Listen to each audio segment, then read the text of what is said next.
ইংরেজি কথা না বলতে পারায় চাকরি পাচ্ছেন না, ইন্টারভিউতে আটকে যাচ্ছেন, সারাক্ষণ হীনমন্যতায় ভুগছেন, অফিসের মিটিংয়ে, রাস্তাঘাটে কিংবা অন্য রাজ্যে ইংরেজি ভাষা না জানার জন্য সবার সামনে লজ্জায় পড়তে হচ্ছে। ভয় নেই, এবার সহজ বাংলায় মাত্র 30 দিনেই শিখুন স্পোকেন ইংলিশ। আজকে আমরা আলোচনা করব পার্টস অফ স্পিচ নিয়ে। ইংরেজি গ্রামারের একটি বেসিক নলেজ যা আমাদের অবশ্যই জানা দরকার। পার্টস অফ স্পিচ সঠিক ধারণা জানা না থাকলে আপনি সঠিক উচ্চারণ এবং সঠিক ব্যবহার জানতে পারবেন না।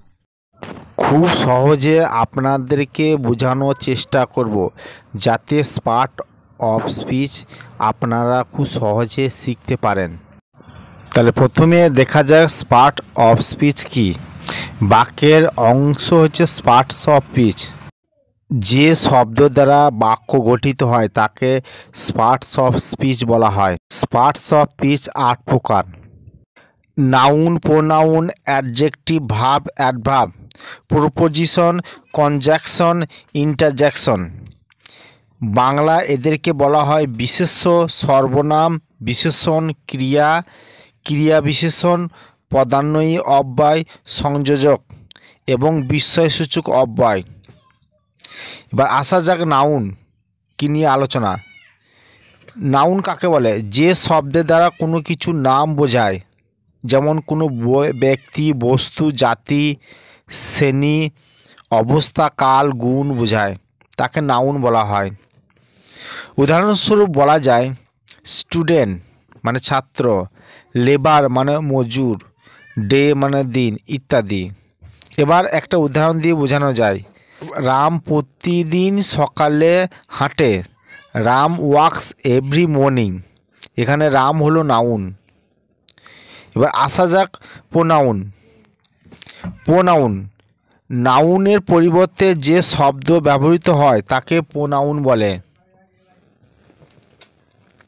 যেমন আই, উই, হি, সি, দে ইত্যাদি। যেমন রাম গোজ টু স্কুল, রাম স্কুল যায়। যদি আমরা এখানে রাম ব্যবহার না করে যদি হি ব্যবহার করা হয় তাহলে হি গোজ টু স্কুল, সে স্কুল যায়। হিটা হলো প্রোনাউন, কারণ এখানে রামের পরিবর্তে হি ব্যবহৃত হয়েছে। এবার আসা যায় অ্যাডজেক্টিভ ভার্ব নিয়ে। যে শব্দ দ্বারা নাউন বা প্রোনাউনের দোষ, গুণ, অবস্থা, সংখ্যা বোঝায় সেই শব্দগুলোকে অ্যাডজেক্টিভ বলে। যেমন নাইস মানে সুন্দর, ব্রেভ মানে সাহসী, ফলস মানে মিথ্যা। ভার্ব যে শব্দ দ্বারা কোনো কিছু কাজ বোঝায় তাকে ভার্ব বলে। যেমন লুক মানে তাকানো, রান মানে দৌড়ানো, সি মানে দেখা ইত্যাদি। অ্যাডভার্ব যে শব্দগুলো অ্যাডজেক্টিভ ও ভার্ব এর গুণ প্রকাশ করে বা অবস্থা বলে দেয় তাকে অ্যাডভার্ব বলে। যেমন আফটার মানে পরে, এগেন মানে আবার, বিফোর মানে আগে, নাও মানে এখন। প্রপোজিশন যে শব্দ নাউন বা প্রোনাউন এর পূর্বে বসে, ওই নাউন বা প্রোনাউনের সঙ্গে বাক্যের অন্য শব্দের সম্পর্ক বুঝিয়ে দেয় তাকে প্রপোজিশন বলে। যেমন অন মানে ওপরে, ইন মানে ভিতরে, ওভার মানে ওপরে।